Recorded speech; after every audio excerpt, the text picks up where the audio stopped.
at mga magulang at pinatunayan ng ating mga guro sa ika-anim na balikan at pinatibay ng ating kagalang-galang na si Dr. Natividad D. Resibo, unang guro ng Maligaya Elementary School, taong panuroan 2025-2026. Kung kaya, halina't ipagdiwang natin ng buong sigla at pananampalataya ang banal na Eucharistia sa pamumuno ni Reverend Father Sinote Nicolas. Tumayo po ang lahat at sumabay sa pamumuno ng amin.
Sa ngalan ng Ama, Anak, Anak Espiritu Santo. Ang pag-ibig ng Ama, ang kabanal-banalang puro ng Panginoong Jesucristo at ang karunungan na mula sa Espiritu Santo ay sumainyo lahat. Magandang mga po sa inyong lahat. So ang araw na ito, naintindihan natin lahat ay special dahil sa itong Baccalaureate Mass. Ang sinabi ko sa ibang misa, kapag mayroong katapusan, sabay-sabay mayroong bago, pasisimula. Kasi ang ating buhay ay talaga isang paglalakbay.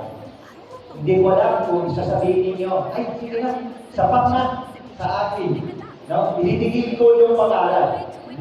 Sayang. No? Kailangan natin talaga ituloy itong paglalakbay. Tatagang, kung ako ay, meron ako maraming kaalaman,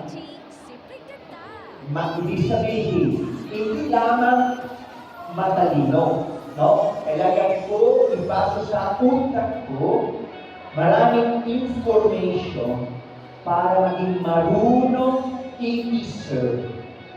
Pilihin ano tama, ano masama.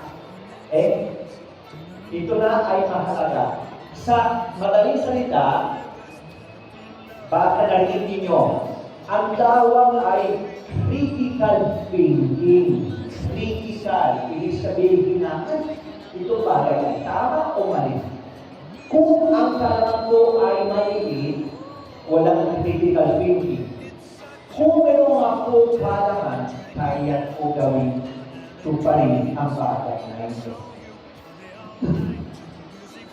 Minamahal ko mga kapatid, sa araw na ito ay ikaliwa natin ay isang matagumpay na katatapos sa ating paaralan.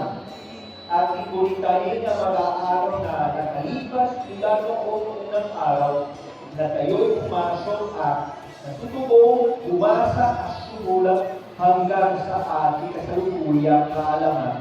Lalo na sa mga pagkakataon na halimong tayo sa kagandang loob ng ating Diyos.